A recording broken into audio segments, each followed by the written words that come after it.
Might as well count from fucking 4. What do you mean? What? Well, Why? then, Because I said go? Is that it? Yeah, We're gonna complain about the timing every single time? I am. I maintain my position that this movie's hilarious. Yeah, so I thought it was pretty funny. It follows it follows the story of Titus, the basketball player, and he loves basketball. I thought that was pretty funny. It was a good movie. I was gonna let you ride out that bit a little bit more. I thought there was gonna be a bit more meat to it, but No, you got it. Maybe if you've played FF10 or any of it, you might be able to I played a bit of it, not enough. do. see, something. the court is laid out in a Titus, kind of grid of spheres, you see, Yeah, that's pretty good. even though that has nothing to do with fucking. What The is way it I called? rate the Blitzball. movie- That's right. Hmm. I was gonna call it Blitzball. Triple Triad, but that's a different Final Fantasy mini That's a game. very different Final Fantasy game. Mini game. Yeah. Whatever you say, old man. I don't really have notes for this movie. I just think it's pretty good, like 90s comedy, I guess. It's like if Tony Hawk Underground was M-rated. That's how I would describe the story. Maybe I think it moves a bit faster. but- Speechless. No, I have no. See, Oh, I I think would that describe works. it as the '90s sports movie Yeah. Yeah. because it has the exact same beats. Mhm. Parody of 90s sports. Because movies, even though I haven't seen this movie before, I have seen this movie before. Yeah. Right. I've seen it Oh, yeah. several times before, and I wasn't. It didn't really hold my interest throughout. There were some funny bits, like I liked at the end when he's talking to the pro baseball player, and he's like, "I still have 2 of my 3 home run balls, and that cocksucker kid, he still has one of them." He's just like, "Yeah, that's terrible. Oh yeah, by the way, I didn't steal your ball."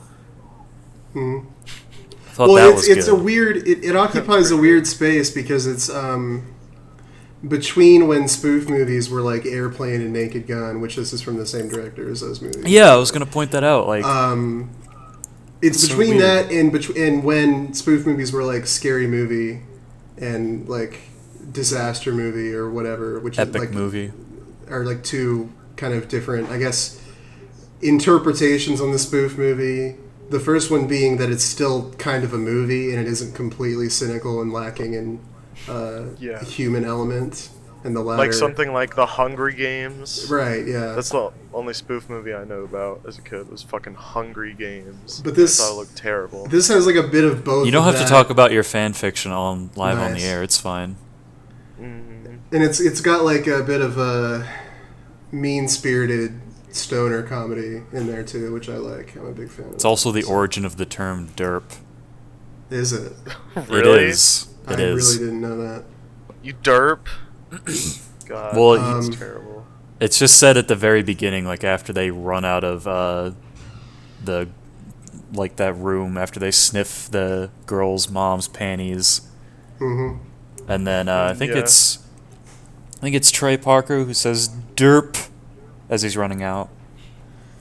Yeah, I didn't Good. attribute much meaning to that, but Everyone else Uh, did. it's true. I like the bit where he's like, "Yo, you still hanging out, playing Nintendo?" "No, actually, I have a job now." "Oh, what are you doing? Hanging Oh. out, playing Nintendo, cock." It's good. I identify That's- spiritually with hanging out and playing Nintendo. Yeah, he's playing Nintendo. It's yeah, I guess I should have known so I wouldn't be that crazy about it, because it's basically whenever I make a joke that Soy like groans at, that's this movie. That's like the, It that's like the is. Yeah, entirety of it's this the whole movie. movie. I love it. And I think it's the funniest shit in the world, but not the funniest shit in the world, but I think it's pretty goddamn good. Like, I don't know. I'm so irony poisoned that I like these dumb movies now, because it doesn't. I don't actually I want to would've- hang out with real characters when I watch a comedy. I just want to have like ideas and cliches bouncing off of each other in various. Yeah, patterns. comedies are very simple movies. I don't know if I would say that. That's a Bit of a good blanket comedies statement. aren't. Well-made comedies aren't. Yeah. But that's part of the problem is that like if you want to actually have a comedy with like real characters in it, it's like hard, and you're probably gonna suck at it. Yeah, because you can't be as like absurd and stupid as like an easy thing to fall back on with the writing. But not all comedy is absurd and stupid. Exactly, and the ones that aren't are hard for people to make because it's easier to do. I mean, a lot of times they're also like super lame. Is another problem you run into. Like if you want to actually have like realistic situations of just like people existing, and it's like I fucking hate all of you so much. I really wish you would all die. Yeah, well, not And, be it, that. and it's fun. just, I mean, if there's real people involved, I want them to be suffering, not having a good time. You know, Yeah. I want to. All movies are just an expression of my hatred of humanity. I don't ever want to see them doing well for themselves or each other. That's a no-no. Me neither. Film should be about suffering. Art So should be true, about dude. suffering. 100%. Like So when that everyone knows how I feel. yeah. Suffering. Okay, that was a good episode. Yeah, guys. thanks, yeah. I don't really have much Thanks for else to joining say because, I mean, I watched this movie like 2 days ago and I still barely remember what happens other than the major beats of the plot. I watched it 5 minutes ago, and I maybe remember half of it. Heard your sister's going out with Squeak. Oh, yeah, I remember the payoff that. on that one is good because all right, whatever. It's the whole movie. For like and then he uses the it. next week, you're just gonna be spouting off fucking references to this movie. Well, and no, because you guys didn't like it as much as I did, so probably not. But I'll half-heartedly laugh. See, at I them. guess the reason why I didn't enjoy it as much is because I could see a lot of the punchlines coming. And that is Yeah. yeah, that's just me though. I'm not saying predictable, basic. I get that, but I feel like for me sometimes that's better when it's like the punchline is so obvious that I'm surprised that they did it anyway. Like it's so stupid that I'm like they're not actually. Oh, they did. Okay, they're actually like that- gonna have a joke. That's That lady stupid. isn't actually getting fucked. She's just doing something that looks like her getting fucked. Right. But I liked those ones Even- because then it ended with her having like chrome on her lips. Yeah, Because they Well, actually like yeah. because they built it as like a running bit yeah. and it culminated in something. But like I mean, Not the what are you doing in my mom's panty drawer? Whoa! Whoa, well, American Pie. Yeah, I mean that one isn't great, but that to me I think that's the minority of the bits in the film. I think that's one. Are of you the saying you weaker don't ones. like minorities? Absolutely, that's what I'm saying. Okay. I think it's funny that the entire sport comes about into existence because they're like, oh, actually, we're doing game over % basketball. Like they make up the rules as they go on, and then it's the thing that they. Yeah, I like how the whole reason behind combining baseball and basketball was because they were too lazy. they were trying to win one around the specific. Well, bet. I should say I do like the premise of the film, like that intro sequence, because I feel like that is it's almost like the idiocracy of the sports industry.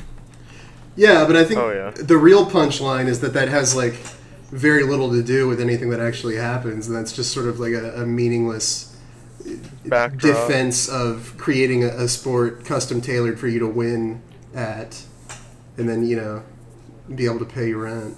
I don't think there's really like it's supposed to be ideological purity behind the No. intentions of the No, characters. or I anything. would highly doubt that, but I Mhm. like the concept of it. Sure, yeah. Is the thing.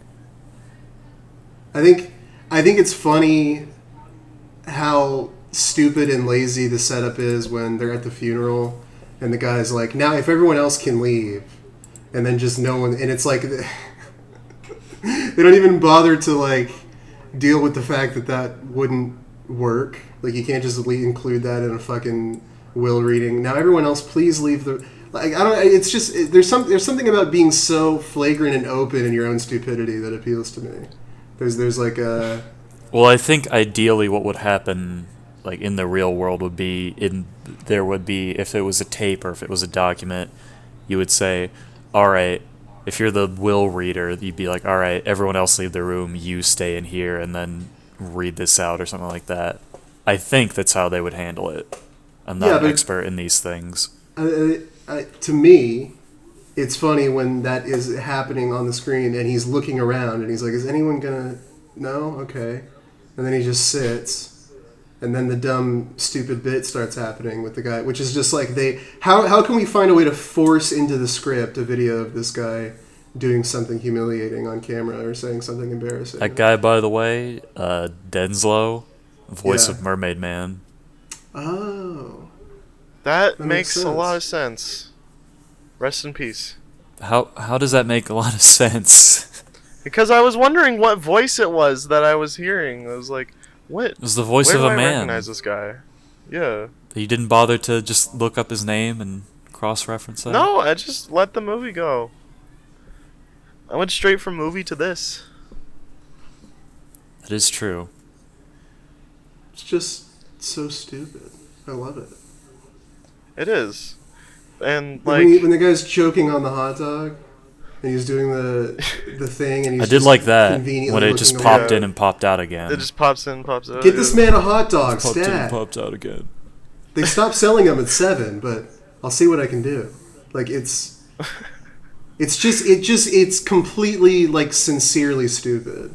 I think that's the main. It is. It's just, which is a lot of comedies at that time. That's very Trey Parker, Matt Stone. Well, kind of I don't even know if it is, because when I think of Trey Parker and Matt Stone, I think of like stupid, but we're trying to sell it as like thoughtful A deep satire. Yeah, and it's Yeah. like that's what really gets under my skin. Like I think this is way better than South Park, because South Park is like, well, actually, we make fun of both sides because we're some wise genius mediating part, and it's like you just have absolutely nothing to say on this topic at all.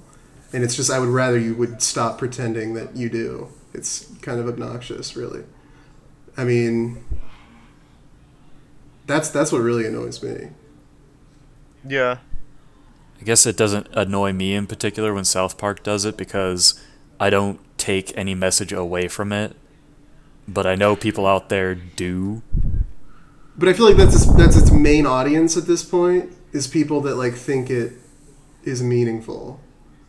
Like its big fan base is people that are like, oh yeah, these stupid what's-its and blah blah blah blah. I don't know. I mean, that that happens with almost any show over time. You expect like audience shifts and changes. Well, I guess, but Family Guy is too empty to ever have any like illusion about being satire, and it's a terrible show, and it's worse than South Park. Don't get me wrong, but it's like, I mean, really, The Simpsons doesn't either. Like, it doesn't.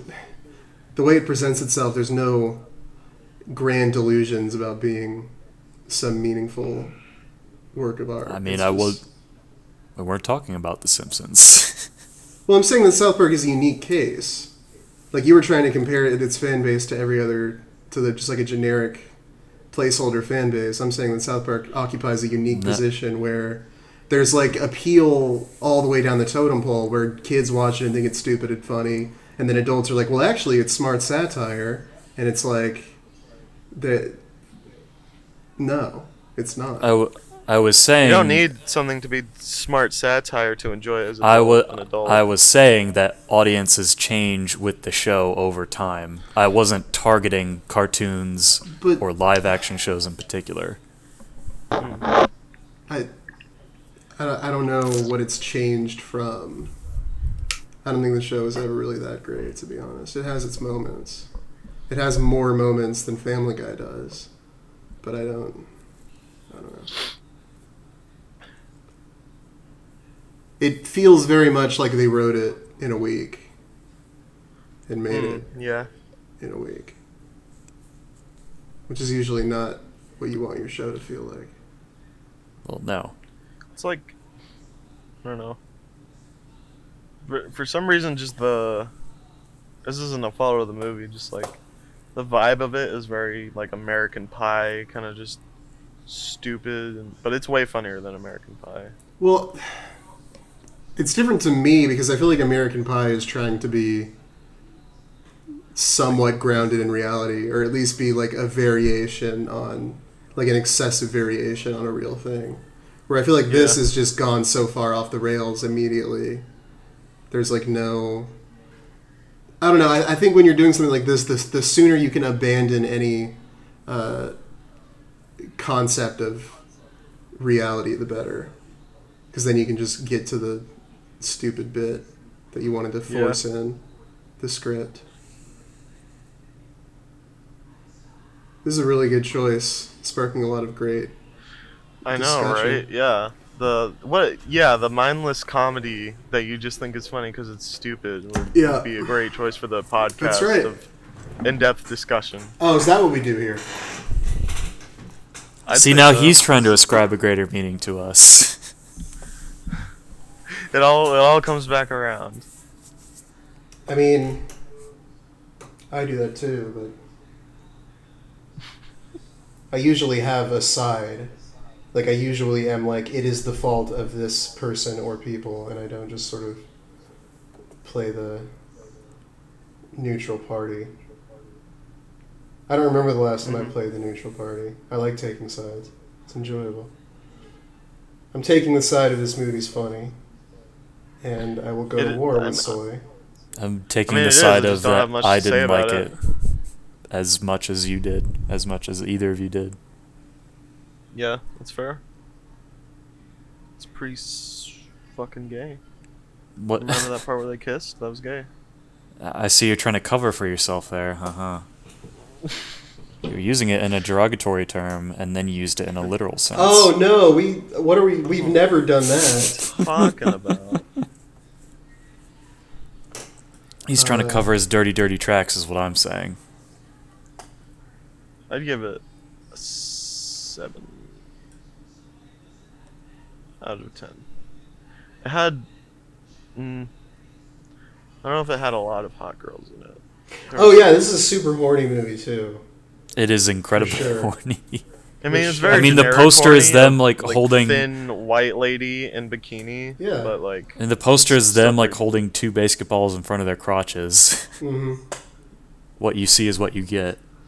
And also the fucking bit where they're in the locker room talking to the girl, and that's good. He swings around and his gigantic Penis. fucking That's floppy a good dick bit. comes into frame. It's like, I think it's funny because it's like they wanted to write in a part where they have giant penises. It's just so fucking transparent that that's what makes it Just good. like in the meta sense of, dude, we're gonna write this so this girl is constantly talking about their giant penises. That'd be so funny if our dicks were like 73 inches long or whatever. It'd be so crazy.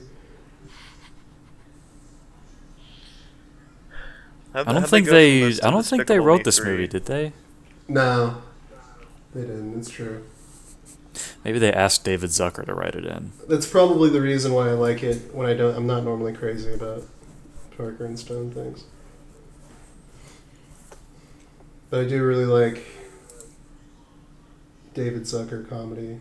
But part of the reason I like it is not that it's like consistently good, but just that there's so many things. They're throwing so many jokes in such rapid succession that like the misses go by very quickly.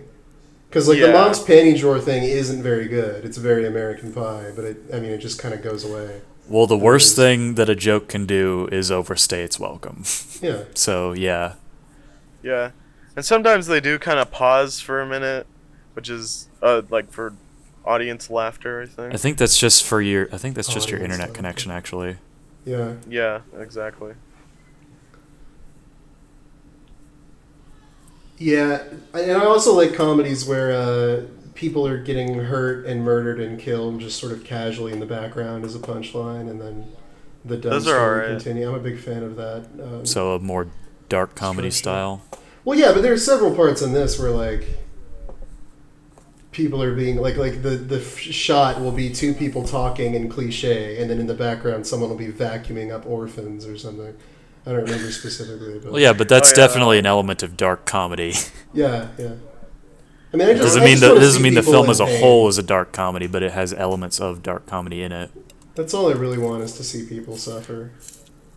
There's the one bit of and where it was the news guy talking about how hard they celebrated, and it shows like riots and burning buildings, and then it was the fucking Who was it? The The old felons. guy died. The And Dallas they were like, Felons we're very- Church. Yeah, well, there's like people. Yeah, it's funny. It's good. That is funny. I'm telling it well too. Uh-huh. And the the the thing where they try to get him by making the kids work in sweatshops, and so the solution is, here, I'll just fly over there and then personally create a better working environment with reasonable hours and paychecks, and just I'll be over there doing that for a couple of months, and then I'll come back just in time for the big game. Is awesome. It's hilarious. Yeah. And he has to wear the fucking turban hard hat when he's in the. Oh yeah, yeah. I mean, the racism is a big part of why this movie is good. The racism and the homophobia and everything. But even then, the framing has kind of a good excuse for that, because it would make sense that you would be trying to play towards someone's prejudices to psych them out when they're trying to make a goal. So like if there's someone who's homophobic trying to make a shot, then it makes sense that you, as the San Francisco team. Well, and also he got the skimpy fucking clothes. pink flag too for making a gay joke. So Yeah, it's true. we need to have we need That to wasn't find a gay the full joke. It was like an Australian joke. That was a good bit. we need to find out the full write up for the basketball rules of what you can do for psych outs. Because clearly physical contact isn't a problem. Neither is Yeah, like whatever would be funny to allow is allowed. Yeah, the other teams really do not use the psych outs as well as they could tactically. There's less I expected a piss joke somewhere, but that just never happened, unfortunately. I also think it's really funny how cruelly everyone treats Squeak. Like, it's just totally unprecedented. He's done like nothing wrong, and they're just because he's incredibly fucking cruel. short. There's just something so funny about that to me. Just the most like meaningless, pointless, fucking hatred for this guy. Yeah, because I'm not a piece of short. shit. No, but you are a little bitch.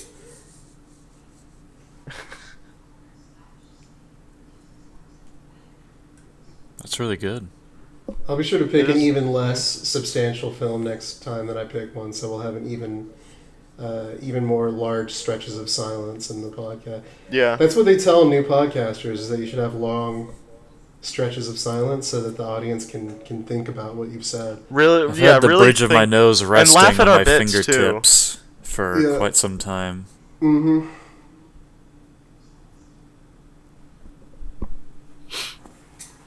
How do you make a basketball out of a lazy boy chair? That's what I want to know. It's probably really hard. I don't know how we got it so perfect if it's homemade. It's in fact impossible to do. Yeah, that seems like very... Yeah, he has some sort of godly ability. Maybe it's because of his giant penis. That's really funny. I know, right? Thank you. This, but unironically. I'll be here all week. No, I won't. I'll be here for the next maybe hour if we're I- going to talk I think, about video games for an hour. I guess we're gonna have to start early, probably. But I was thinking about the Can't The wait red for letter- Ryan to start playing a game and drop out of the discussion entirely. Yeah, that'll be good. I might. We I waited might, all I'll day stay. for him to I'll do join, my so we best. could say almost nothing, and then just leave to play. League of Tony Hawk. Legends. Oh Christ! I hope not. Attempt Call of Duty Modern Warfare again, but I know it won't go well because it's fucking won't run the computer. The But I fuck? remember the Red Letter Media video That's about weird. Freddy Got Fingered. They said something that like the punchline is that what you're seeing is in a movie that was shown in theaters. Like that's the joke because it's so stupid. And That makes a lot more I think sense. that it, like with that framing, that kind of explains why this movie and other really dumb comedies appeal to me. I think that's kind of a similar thing. But Freddy Got Fingered is special, obviously, because it's even I think my It's internet even more connection's stripped being down. throttled. to that pure essence of stupidity in a way that's almost hostile towards its audience by exposing them to Yeah. such a pure, concentrated stupidity.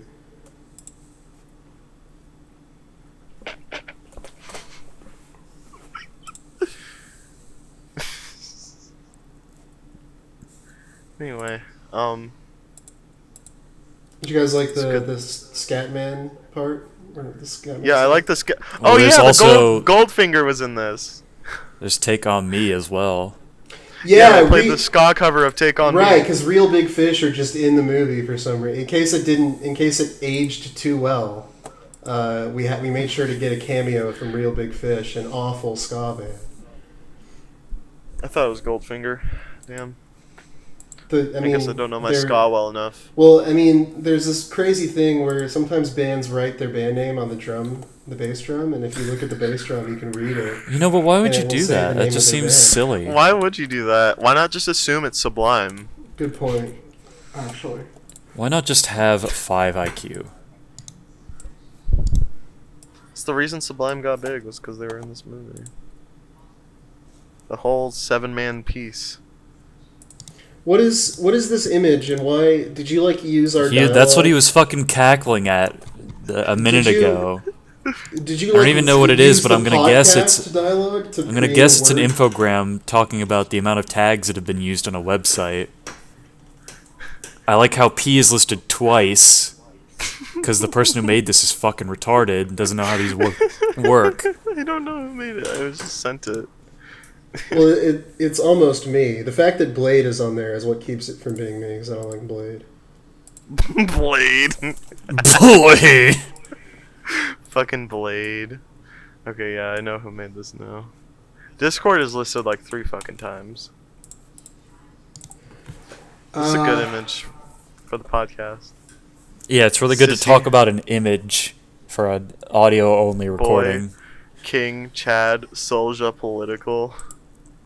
Maybe if we read out each and every bit of pixel data, then the users would be able to Yeah. understand. Yeah. That'll work.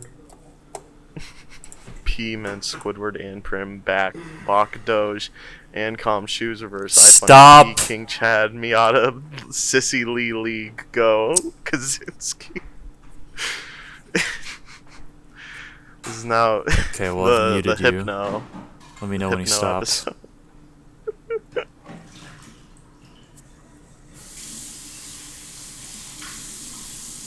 Okay, good. You've stopped.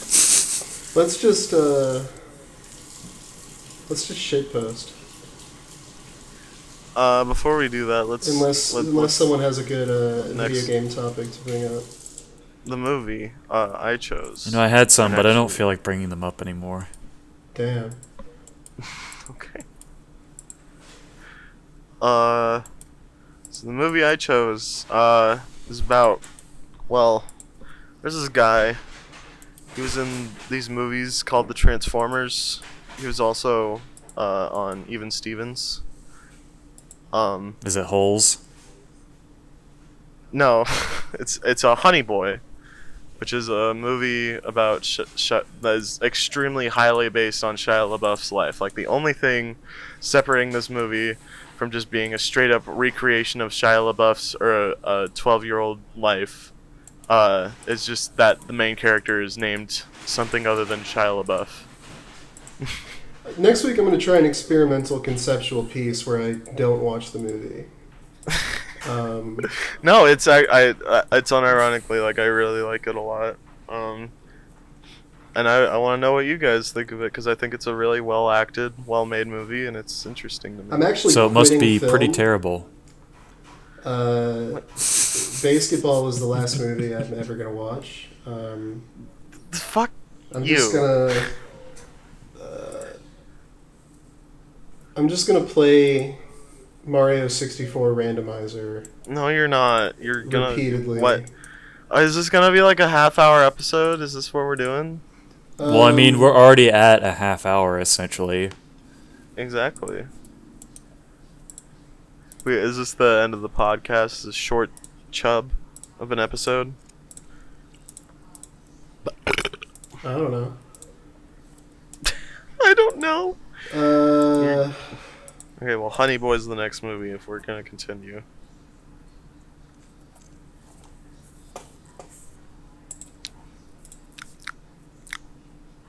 Stop.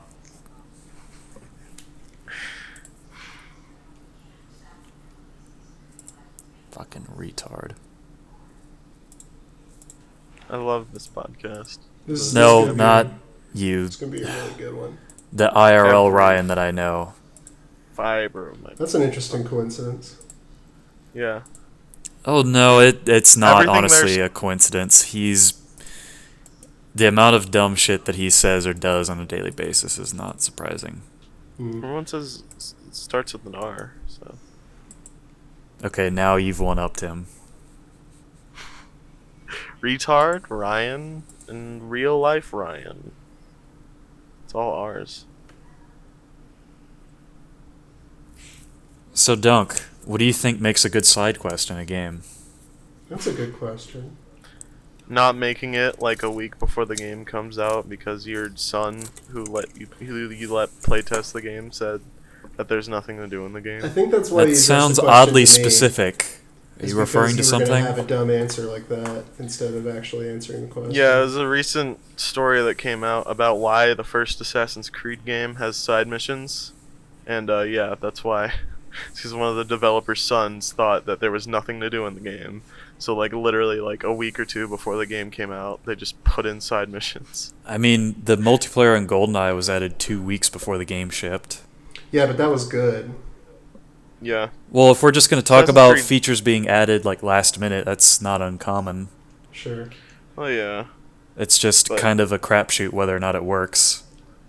If you're asking about side missions, that's how you do a not good side mission, is by making them. Now are But you that, gonna but answer the that question that he saying asked saying you? don't do it in under a week, that's not really substantial. You could say that about a lot of things. Like, what about the design, the premise, the drive, the goal, the steps you have to do, integration with the world? What about those? That's what I'm asking. Yeah. Well, New Vegas probably has the best. I want to say from what I've played, it has the best side quest batting average because the vast majority of them are incredibly strong in all of those ways. I guess the obvious one. Well, I don't want to necessarily pick the obvious one as a jumping off point. I mean, here's a good example. There are 2 quests in New Vegas that revolve around telling the NCR that the Legion have moved closer to NCR territory in New Vegas, and they both involve essentially the same thing, but one of them you get from an NCR agent who wants to know what's happening in a town captured by the Legion, and the other you get from a Legion guy who wants you to go scare the shit out of the NCR. So it's like one of them involves you calmly reporting the events that are happening that raises concern, and the other And one the other is involves an you- intimidation effort. Right, being like poetic and dramatic about how they're all gonna fucking die, and it's like consequentially those should have the same result, but you can do either one and then they mean totally different things. You can even do both, actually, which makes sense as well. So that's, I mean, one good example, I think, because it's like it's an example of when you don't have to create an entirely new thing. Like, you don't have to build a new dungeon to run through, because that's Right. not necessarily the important thing about a side quest. It's more like interacting with the narrative threads, and in some ways, eschewing the need to add a dungeon at a new dungeon at every turn can improve. Skyrim. Yeah, can improve the feeling of directly interacting with the narrative threads. It's part of the reason New Vegas is. So Well, because it almost satisfying. takes you out of the experience more. Because unless Yeah. unless the world is set up in such a way that dungeons would be sporadic and spontaneous and appear out of thin air, then it Mhm. wouldn't make sense to have this many abandoned underground, like, just areas in Yeah. as many spots as there are, unless it played into some larger aspect of this story. But you could say that about any piece of bad design. What I like to refer to when I think of really good side quest design, I mean, this isn't really much of a side quest, quote unquote, but it's more of side content. But I really like the stash system in the old Stalker games. Yeah, for sure. Yeah. Because the game doesn't treat it like it's a side like an actual quest, because there are actual side quests in that game, and the stashes aren't treated as though they're a quest. It's you get a PDA, it has a GPS coordinate attached to it and a note, and then you go off to that location and you find it, and there's a little like bit of lore associated with what it is, and it's a really good way of characterizing what would essentially be a treasure chest out in the world somewhere, Right. like in a Zelda game. And the fact that the rewards don't necessarily correlate to, this would be a good, useful, and helpful reward to have at this point in the game, balance-wise. It's like, no, that's not how that works. It's whatever that guy left out there is what's going to be out there. Right. And it does a really good job of doing that. And like, there are times where it probably isn't worth it, which is part of what helps make the game world feel real. Is it's like, well, the guy said he put some vodka in that fucking pool of anomalies. Do I really want to? That's actually really handy. Deal with it? Well, yeah, you're right. It's a bad example. It would be some bread and sausages. Yeah, what it would be. One of the fucking energy drinks. This vodka you can use to cure radiation sickness. Which is based on real life. It is. That's not a joke. Nice. I'm pretty bad at side quests because even in video games I'm a lazy piece of shit and I don't want to do the side content most of the time. I can't even but understand why? that. Well, why do you tend towards that? Is it because of any specific directed apathy, which I realize is an oxymoron as me saying that? I think it's more of just like when I want to play a game, I'm one of those guys that doesn't like being like a completionist or like going for every single side thing. So I usually just don't really pay attention and I just do whatever the main quest wants me to do. If it's that kind of game, like maybe something like Red Dead or something open world like that.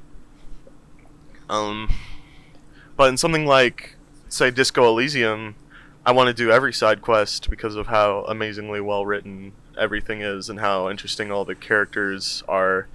I think part of what makes a side quest good is just having it be well written and interesting enough that you want to like spend time away from the main story to actually play the side quest, to play more of the game. To be honest, I don't even really think of Disco Elysium as having side content. It's so good. It's the entire thing is like a unified narrative.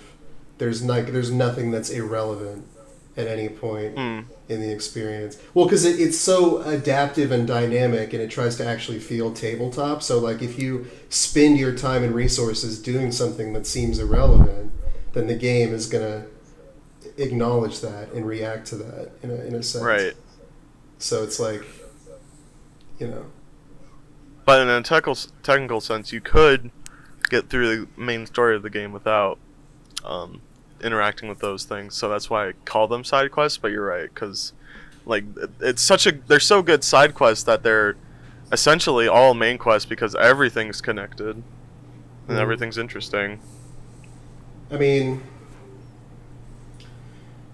yeah, I don't really get that mindset though generally, because usually I'm the other way around.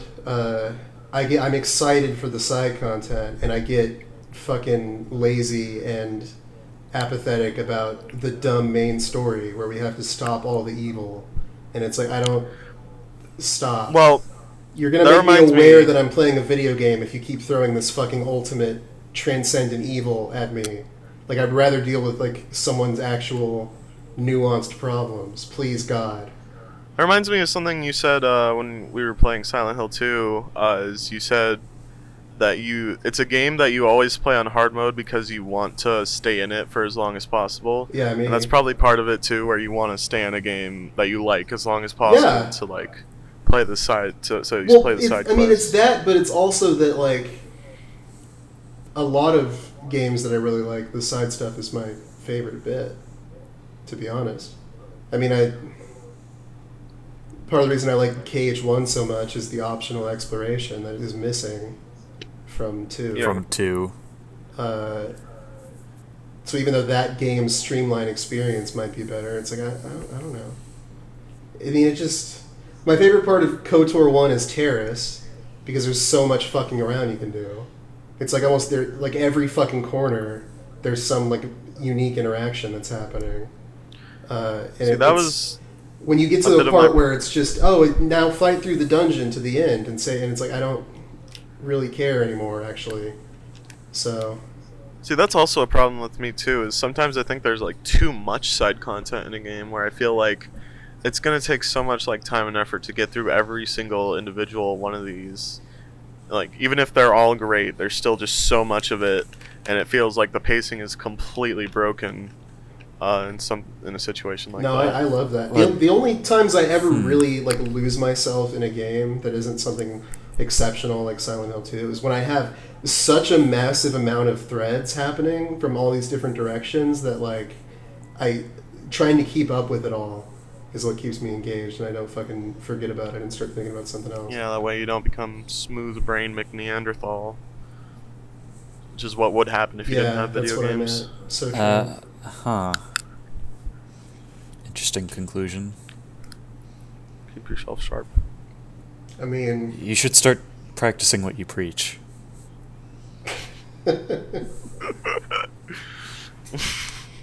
Maybe so. I mean, I find that true not even just in the case of video games, there- but I'm trying to what think could of be other- perceived as quote-unquote side content in other things, such as like side characters in films and TV shows, are often Yeah. more interesting because it's about what's not there. It's not what's presented as it is as what is presented and what implies a cutting out a greater lot. mystery. Like a really good example of that is, in my opinion, Morn from Deep Space Nine, Star Trek. It's a character who never speaks on screen, but is described in other character interactions as being such a chatterbox and like a likable character, but every time he's on screen he's silent and never speaks. Yeah. That's pretty good. To summarize that experience, or Yeah. something like I've been quoted as saying Groose from like Skyward Sword. If I was making Skyward Sword, I would have made Groose the main character. 'Cause he's infinitely more interesting than Right. Link's and Zelda's interactions. I mean, even something like Dark Souls, the Great Hollow is the absolute worst area in that game to play. But like in terms of concept, that and Ash Lake are probably some of the coolest, I think, because Oh, it's yeah. like you just this totally optional side area. You just stumble through past the fucking shroom army, and then you're just beneath the entire world. That's cool. That's There's cooler than just getting the 4 souls and killing Gwen and you win. Like, I would rather just, like, that be the end of my narrative, is I'm not going to be the chosen undead. I'm just going to set up a fucking hut in Ash Lake and chill and ball out. Maybe go hunt for dragon scales online or something. I'm not trying Yeah. to fucking deal with that bullshit up top. So, I mean, you could. There's nothing stopping you. yeah. I know. Because like the only thing that's gonna push the decline of that world is just that of push you over that asymptote is you. So Mhm. push you over that y equals 1 over x. I don't know. I'm trying to think of more good examples, but What's your favorite side quest, Soy? Probably couldn't tell you. I'm just not allowed to know. That's fine. It's no. I'd be a lot more cynical towards you if I didn't want you to know. I'm a big fan of ones too where like they it's almost like they don't want you to find them or they don't want you to do them. Like it's like you have to Go through some. do some really counterintuitive thing to even get access to it. I think that is pretty flavorful sometimes because that's how it would be in a lot of cases. Dark Souls is really good about that. having like incredibly like ambiguous choices. There's never actually a right answer to anything. If you actually complete the NPC chain of events, all it usually ends up doing is hollowing them out, and then they attack you later.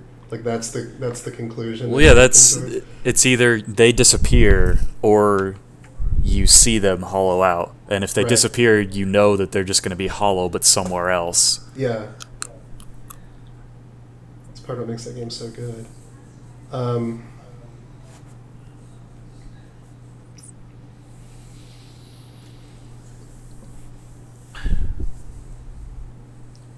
I mean, there's one.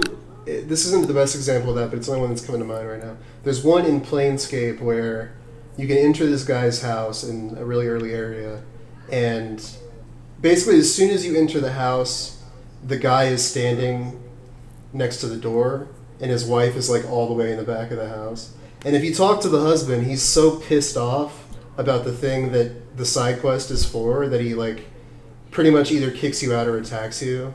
Those are like your two options based on how nice you are to him. So like, I'm pretty sure the only way to actually get that side quest is to just ignore the NPC that's right in front of you and go and talk to his wife, who's not nearly as pissed off about the thing that you have to do. And then like that's like, but it's like, yeah, I mean, that would be the obvious thing to do is talk to the guy that's right in front of you. But then look at what happens. So Dunk usually never talks to women in it's true. RPGs. I avoid it whenever I can. Unless they're going to be my companion and I can romance them later. Yeah, whenever you're just horny. Yeah. That's why people like Planescape, is there's these long, erotic text sequences rated NC, not NC, fucking AO sex texts. Sex text? Mm-hmm. Sacred sex text. Is it like Tex-Mex but real? You should put in brackets, don't listen to this, in the title of this episode, because it's really bad. Okay. And if I'm saying that, you know it's bad, because I usually could not give less of a shit. But This episode- podcast officially worse than Baseketball. Yes, I agree, actually. It's been like that for a while. I Always been I pretty really bad. don't think last week was like about 8 or 9 times better than this right now. I forgot about that. Well, last week was Timothy Green, right? Mm-hmm. It was. Because it was the inverse Into the Wild.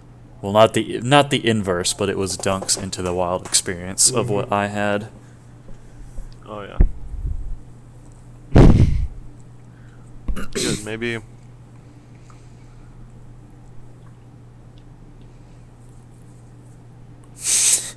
Were you Maybe one. you gonna finish that? I don't know if I will. You're gonna say P again? Yeah. These sunflower seeds are going stale. Yeah. Thanks for letting us know. They're bendy. How much of it? Where'd you get to in Hat in Time, Dunk? It was the Alpine area. Yeah. Which I don't have an issue with what they were going for with Alpine Skyline, but I really wasn't that into it. So I just kind of tapered off gradually. What was it that you didn't like about it? Was it the fact that each of the like objectives was in a different area as opposed to the central one, or No, I think it's just because it was relying so much on like atmosphere, and I don't think those were really the things that I was that into about the game initially. I don't know.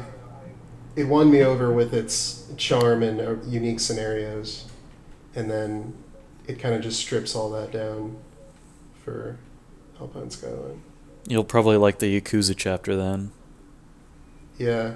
I mean, I hate to say that I need it to be gimmicky. I don't really feel like I need it to be gimmicky, but maybe I kind of do. I don't know. I still like the time riffs, and those usually aren't that gimmicky. Well, what do you mean when you say gimmick? Because I think we both have different definitions of Yeah, what a yeah. gimmick is. Yours is more negative connotatively. I just mean like there's like a unique one-off premise, like the one where you have to keep your popularity up, or Right. you got to deliver shit to people in the subcon forest, or that kind of thing. See, I typically refer to gimmicks as being something like, yeah, I treat it as more of a negative word, but in the sense of it's a single idea or it's something that isn't used a whole lot, but it's poorly implemented and poorly conceived in the first place. Like the Yeah. entirety of that level I showed you, the second level in the Mm-hmm. iceberg, not the iceberg, the Titanic level, like the carrying shit around is a gimmick.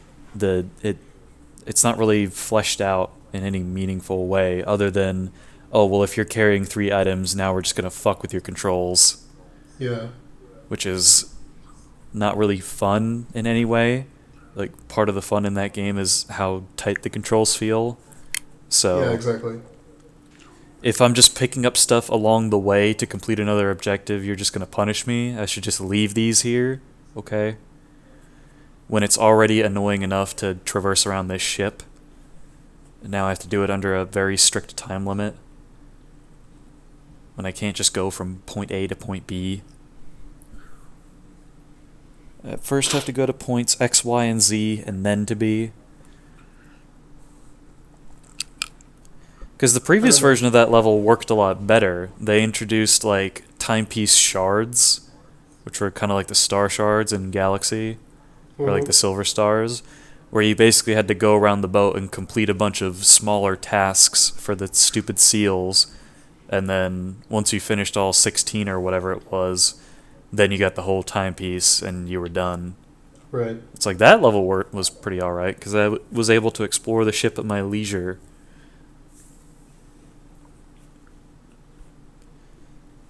I don't know what made them think that such a small internal structure would be conducive to that game's very free-flowing movement style.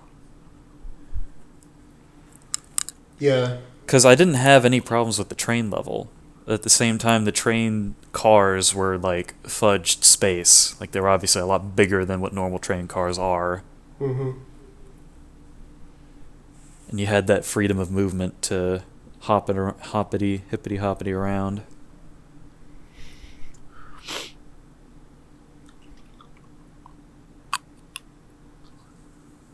Have you played Hat in Time, Ryan?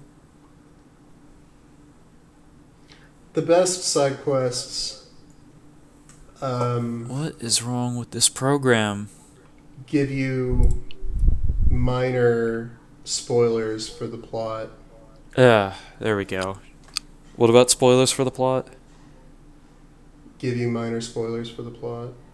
Like, your reward for going out of your way to do something is you get like an ominous preview of something that you're not supposed to know yet. That can sort of like foreshadow and flavor the main storyline. Right. I'm going to assume that I know what you're talking about, even though Discord's been fucking up for me. Good. Discord rocks. Howling at the moon, sleeping in the middle of a summer afternoon. What was the next movie again? Honey Boy, Honey Boy. I'm gonna write that down so I don't forget. 2019, featuring Shia LaBeouf. I saw, Soy, that you have the game Tyranny in your Steam library. You should play that. It's really good. Well, when you play the Magic Circle. Fuck. Do I have Tyranny? Was it one of those things that... There was at some point, like, a time when Steam just started adding random shit that I didn't buy to my library. I kind of doubt that, since it's like an Obsidian game and it is not cheap, but I don't know. Maybe. I'm pretty sure I saw it. Yeah, no, I don't remember. I might have gotten this in a pack, but I did not buy this. Oh, yeah, okay. I don't even know when I got it. Like, I can clearly label the Steam games that I have actually purchased and the ones that have just appeared. But Yeah. I remember a while ago, this is like not 5 years ago. It would have been like 4, I think. It was this huge pack of indie shit, and it was like 50 cents. It's like, well, that's like 200 games for 50 cents. I might as well buy it, because that's a sound financial decision. Well, you and I got different versions of that same business model, where it's like the one I got, it's like we'll add any new games we publish to your library when they have. So like I just occasionally get like some RPG Maker game just appears from the void. Yeah, like I have Airscape, The Fall of Gravity, which, if I remember correctly, was the game that the dev complained so hard that no one played that people started playing it. Oh, that's awesome. Respect that actually worked. Shouts out to that absolute king for pulling that one off. For pulling a 5-year-old technique. Who did it first? Brutal Legend in my library. Good game, Matt. Here's where we go through our Steam libraries and roast things that we've purchased. This is that part of the pod that we do every week. You mean the part that we weren't doing before when we were talking about side quest design? Yeah. I have Armored Evolution. I've got Atonement, Scourge of Time, which is an RPG Maker game with a very dull color palette and aesthetic, but that's okay because it's clearly what they're going for. I don't have anything too weird in mine.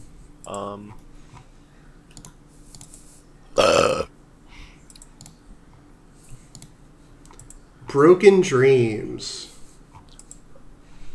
Ubermosh. That's a weird looking one. I got that for some reason. I thought the soundtrack was cool. Dead 6 Hot. Ooh, Deadly Animal Duel. I have this game. It's a little game. It's called Half-Life. Not sure. Oh yeah, I was also. Can we talk about how Half-Life is overrated, especially Half-Life 2? Can we? I think we've had this discussion before, but not on the pod. I don't know what to think of Half-Life. The game. You're right. Dunk hasn't presented his opinion yet, so you don't know whether to follow it or not. Woo!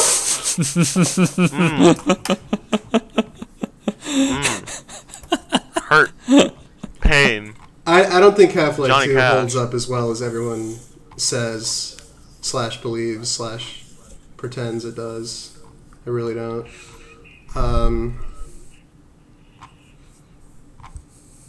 It's a good example of something that's more important than it is still good to this day.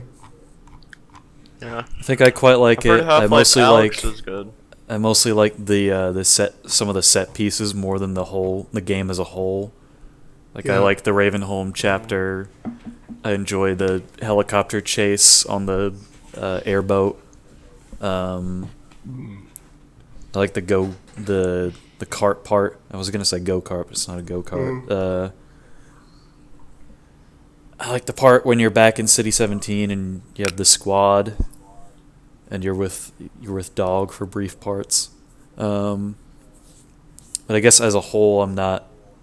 When I replay it, or if I play it when I'm doing like messing around on Gmod, it feels like I'm more going through the drudgery to get to the parts that I like. Yeah. To the parts that I don't like. I like the early parts of the game, I think, more than the later ones. Oh yeah, I like the siege on Block 13. Mm-hmm. That one's also fun. I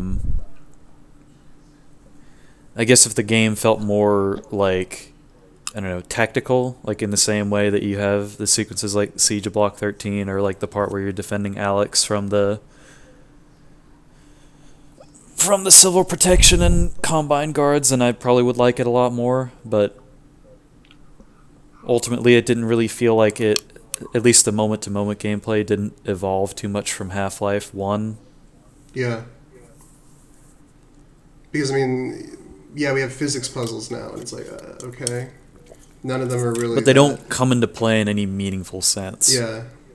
And if you really want to get finicky, technically physics puzzles have been in games for a very long time because mirror reflection puzzles. True. I mean, I think I kind of resent the idea of, oh, we made it like a real place, like the areas are connected, and there's like a realistic structure to them, because, and I've said this before, but I feel like it's the beginning of the chain of dominoes leading towards level design, where it's like, oh shit, someone turn off the power again? You got to go and turn on the backup generator down in the maintenance, and it's just we've gone on a long chain in order to keep things actually connected and in like a real place, to where now default design is shitty maintenance corridors all the time, because that's where you would actually be if you wanted to do something. So it's not necessarily that you hate the game itself so much as you dislike it for starting the trend. I mean, yeah, but also I'm not crazy about the game either. I guess those things work in tandem. Like, I think the game is good, but it doesn't... I'm not, like, gushing over it. I think I agree that probably the set piece is the best thing about it, but for me it's that the set pieces don't make you look at them, is probably what I like about it. Like, they just sort of happen, and you don't have to, like... I can't stand it in modern games where it's like, press left trigger to look at the thing. Use left trigger to focus in on the thing that's happening right now. That's what made even Half-Life 1 very interesting, was that it was... They didn't stop you at any point and force you to look at anything. Like, you know what, you could just turn away and not look at the resonance cascade.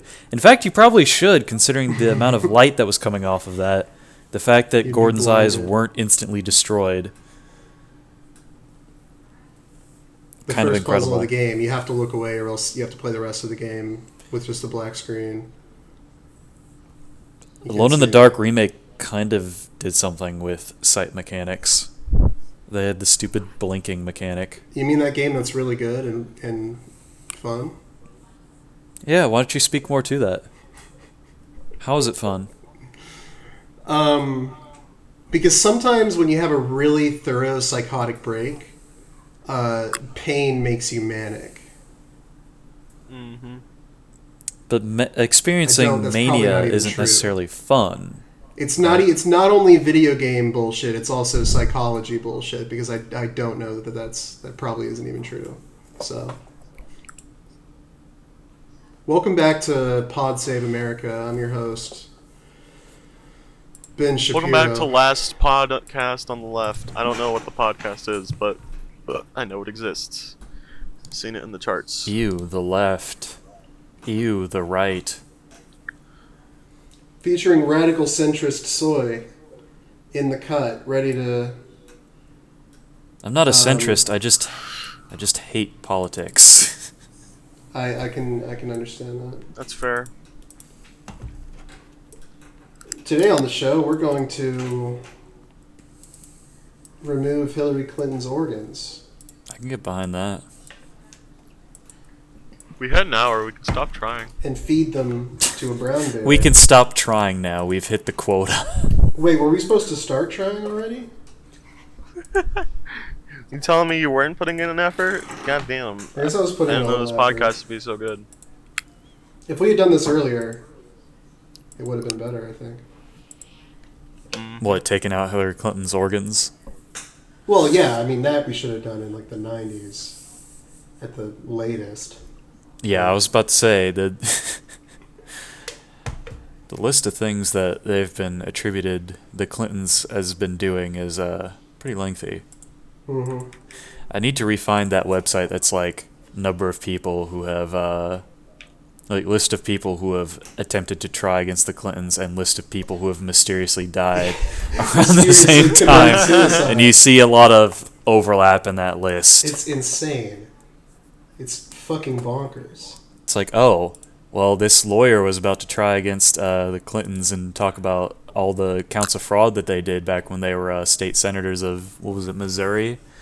Oh, whoops! He he died in a car crash. Wonder how that happened. Like, a That's so week crazy. before he went to trial. Yeah.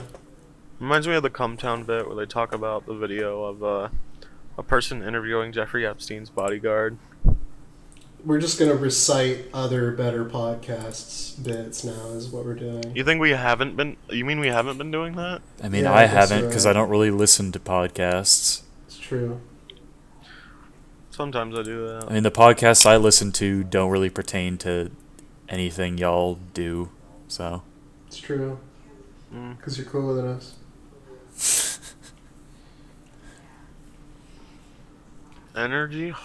I'm gonna, as soon as this goddamn recording stops, I'm gonna think of like 20 great side quests, and I'm gonna not be able to stop telling Soy about how great these 20 side quests are. But Well, you had your Steam library open. You don't think you could find a game and think, oh yeah, that has side quests? well, most side quests are bad, is the thing. Even in good games, they're usually pretty bad. I mean, I guess to expand on that initial question, you could say, what's the best kind of side content you've seen? One thing I really liked in Arx Fatalis was just the ability to just like cook your own food and make stuff, like smith swords and things like that. It's not like a life sim where you could sustain yourself and not actually finish the game doing that. I think you could Yeah. kind of do that in Ultima 7, because you can go out in the fields and like harvest grain and then grind it down with a mortar and pestle, get some flour, add a jug of water, make dough, put it in the oven, make bread, eat it, or attempt to sell it.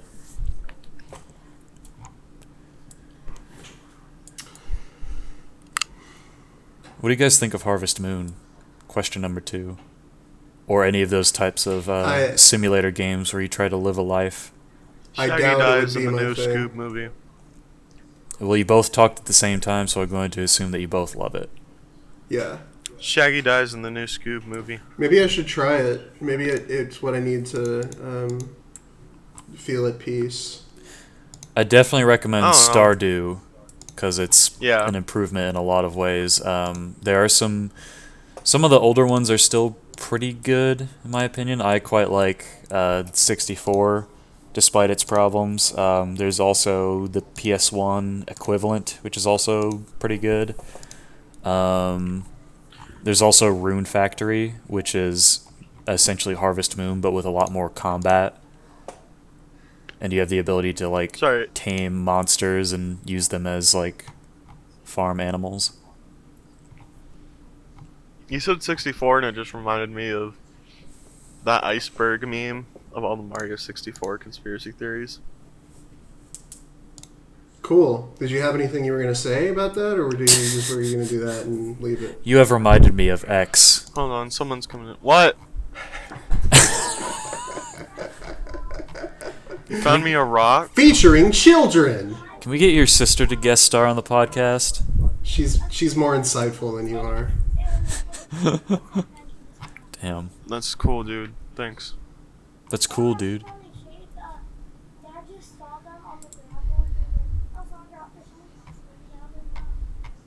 Okay.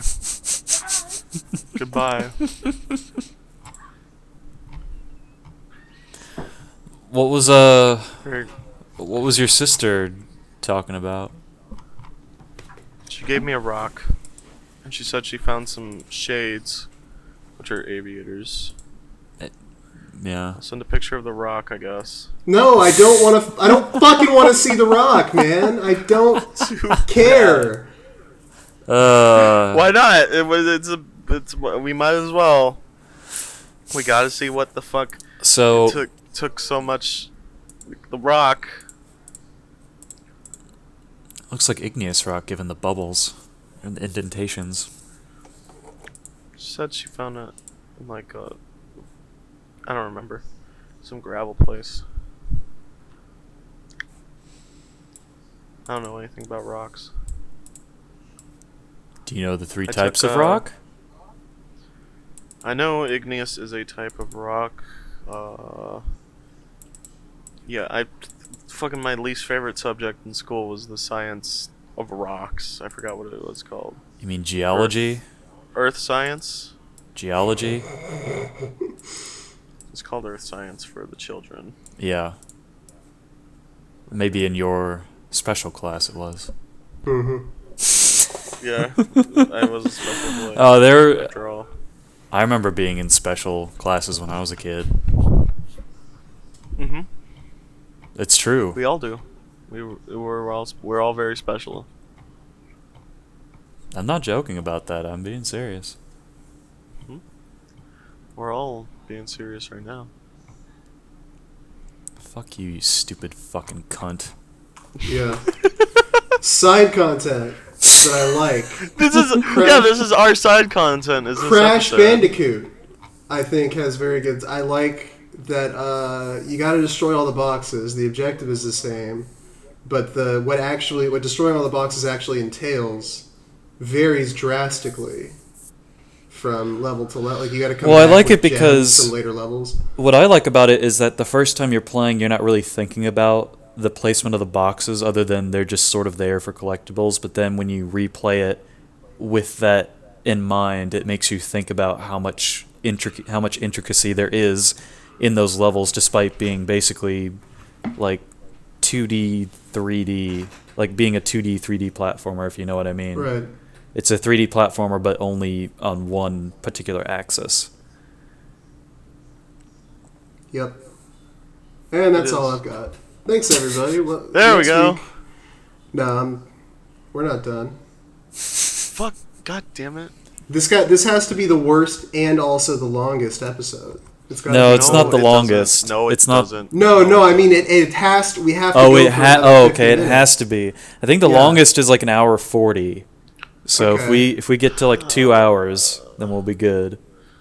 We're So making we're really gonna have have to to top see Ryan ourselves in for this pain. one. we'll make more work. Well, Ryan, you said my audio is fine, so it's not really adding that much more work, I suppose.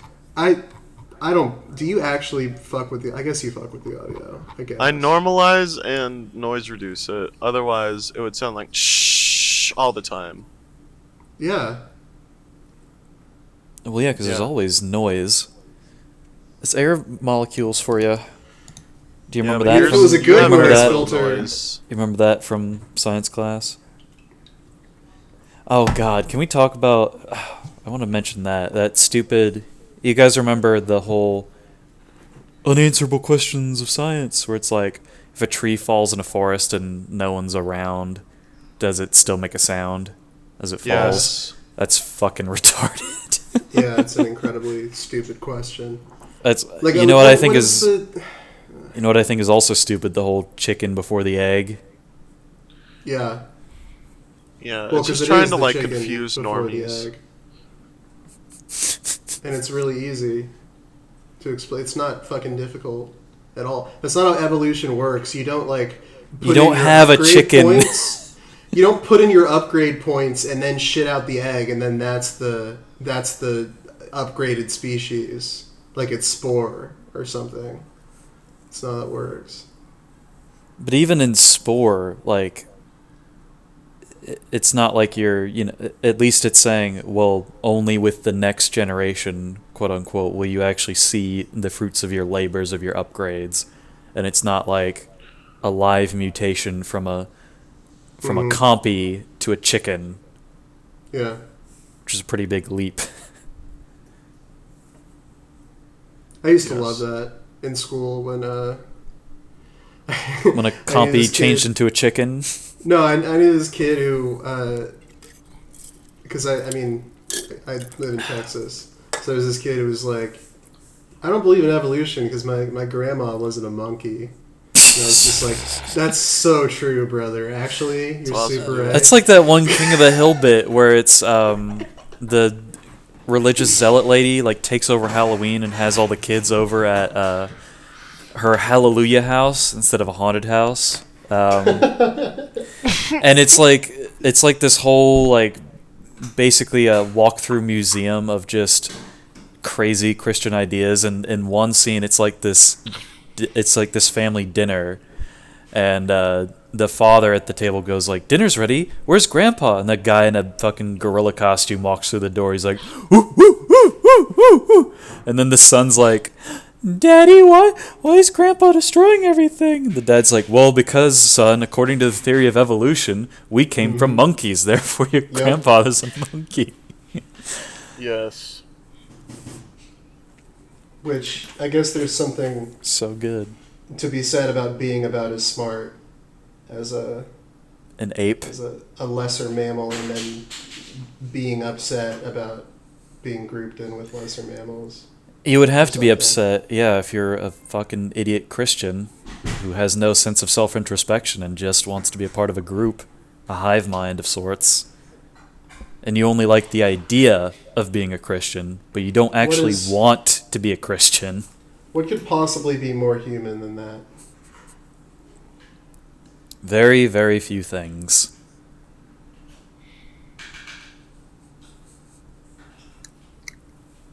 I'm gonna join ISIS. What? Well, okay. I'm bored. At I want to complete another quest At line. least he's doing something. Yeah, like I'm gonna do all the quest lines eventually, but I think I'm gonna do the ISIS one next. Yeah, the ISIS one is the next chapter. I heard it's good. I heard it's like the Dark Brotherhood quest line. How do you spell it again? It's ICES, right? I think that's how you spell it. I think so. I'll have to call JC. Yeah. So he uses the icebreaker, I believe, so he'd probably know. Yeah. He's familiar with their systems. Your brother JC Paul just got back from Syria. Yeah, JC's a guy we all know, viewer. Mm-hmm. His brother Paul's pretty alright too. Oh my god, I just realized that's another allegory for Christianity. He's got the hookup on chocolate bars. Well, actually, his son Alex has the hookup on chocolate bars, because he can store more of them in one unit of space. Ooh, cool. Now it's going out again, and I can't hear anything. Wow. But I did a hilarious Invisible War bit that you need to hear. Well, horror. I'm sorry. I think I heard the opposite of like. I heard like anti-humor, but not actual anti-humor, but just like inverse humor. What if Sonic was the main character of Super Mario Galaxy?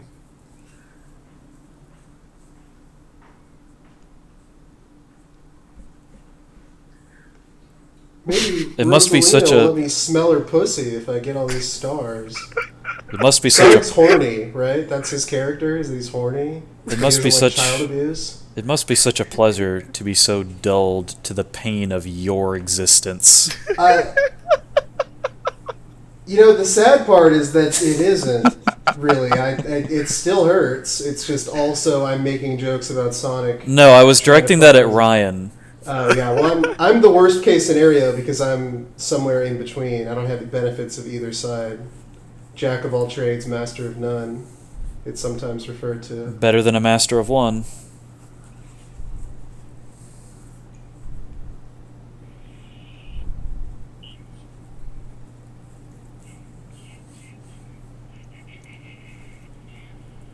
So anyways, Benghazi, what are our opinions on that? I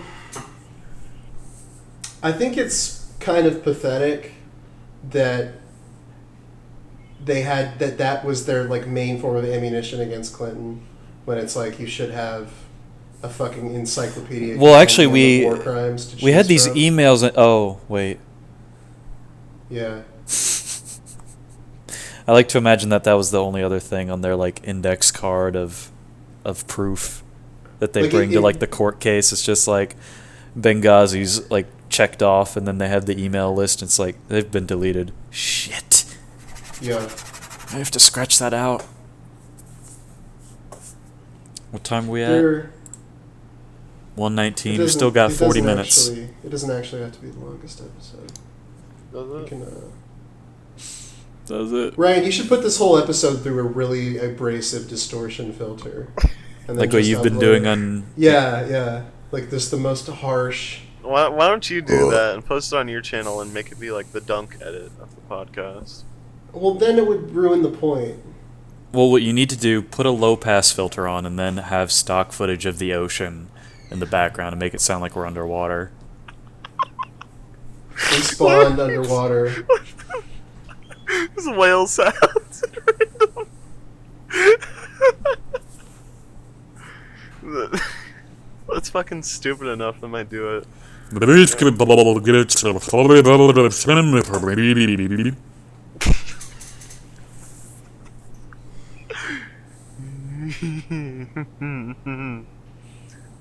a good episode. It almost Good. makes me forget that my TV is old and bad and has 3 lines of pixels that are just dead, and it looks really bad. Makes me forget. I mean, about that. on the list of things to feel bad about, I'd probably put that near the bottom. If it's only 3 lines, I've seen way worse. Subscribe to the Patreon so I can get a We new don't. TV. We don't have a Patreon. You know who does, though? Me. I have one. Subscribe to a Patreon.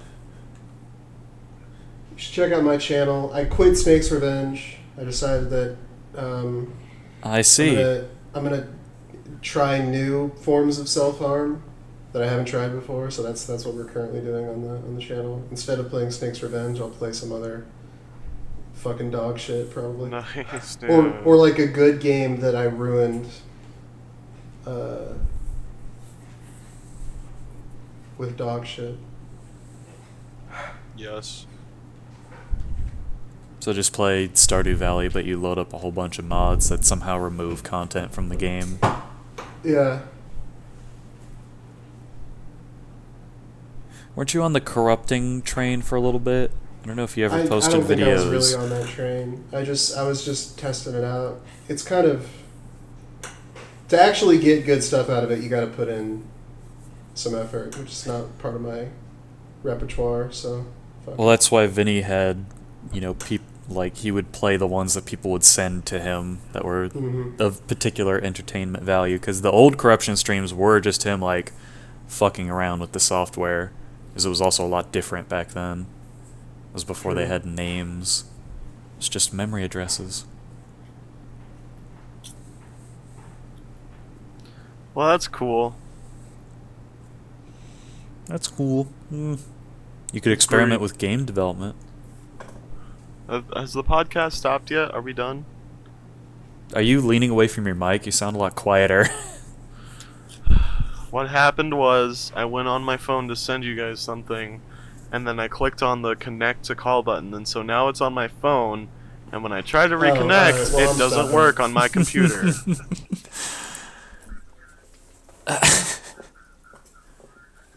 Alright, I guess I'll stop it now. Okay. Goodbye, everyone. Let's make sure you watch Honey Boy. We're gonna watch it. Yeah.